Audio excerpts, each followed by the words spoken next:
যুক্তরাষ্ট্র ও ইসরায়েলের হামলায় ইরানের সর্বোচ্চ নেতা আয়াতুল্লাহ আলী খামেনির মৃত্যুর জেরে ক্ষোভে ফেটে পড়ে পুরো পাকিস্তান।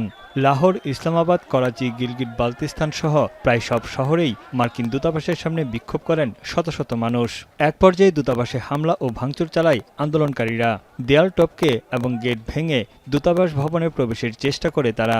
ক্রমেই বিক্ষোভ রূপ নেয় সহিংসতায়। নিরাপত্তা বাহিনীর সঙ্গে সংঘর্ষে দেশজুড়ে প্রাণ হারান অন্তত ২৪ জন বিক্ষোভকারী। সহিংস বিক্ষোভের পর নিরাপত্তাজনিত কারণে পাকিস্তানের সব ধরনের ভিসা আবেদন সাক্ষাৎকার বাতিল করেছে যুক্তরাষ্ট্র। মার্কিন দূতাবাস এক বিবৃতিতে জানিয়েছে, ইসলামাবাদ সহ লাহোর এবং করাচি কনসুলেটের ভিসা অ্যাপয়েন্টমেন্ট আগামী ৬ মার্চ পর্যন্ত স্থগিত করা হয়েছে। গেল রোববার করাচিতে মার্কিন দূতাবাসের সামনে ব্যাপক সহিংসতায় প্রাণ হারান ১০ জন। বার্তা সংস্থা রয়টার্স মার্কিন ২ সেনার বরাতে জানায়, বিক্ষোভকারীরা দেয়াল ভেঙে ভেতরে প্রবেশ করলে তাদের উপর গুলি ছুড়ে যুক্তরাষ্ট্রের মেরিন সেনারা।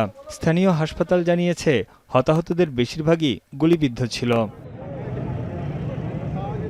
এই ঘটনার একদিন পরই সন্ত্রাসবাদের অভিযোগে কয়েকশো অজ্ঞাত ব্যক্তির নাম উল্লেখ করে ৩টি মামলা দায়ের করে করাচি পুলিশ। ৭ দিনের মধ্যে প্রতিবেদন দাখিলে ৬ সদস্যের একটি তদন্ত দল গঠন করা হয়েছে।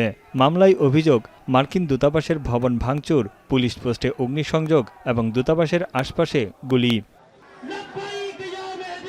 এদিকে গিলগিট বালতিস্তান ও স্কার্দু শহরে জাতিসংঘের একটি অফিস ভবন পুড়িয়ে দেয় বিক্ষোভকারীরা।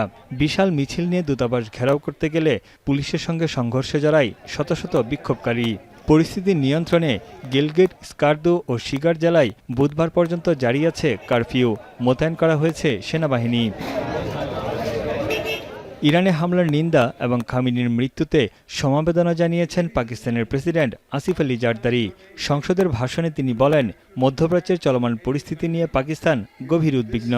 In this spirit, we strongly condemn the war being waged on Iran while negotiations were underway. We have reaffirmed our support for sovereignty and territorial integrity of our brotherly nation. পরিস্থিতির অবনতি হওয়ায় যুক্তরাষ্ট্র ছাড়াও পাকিস্তানের পশ্চিমা কূটনৈতিক মিশনগুলোতেও জোরদার করা হয়েছে কড়া নিরাপত্তা ব্যবস্থা।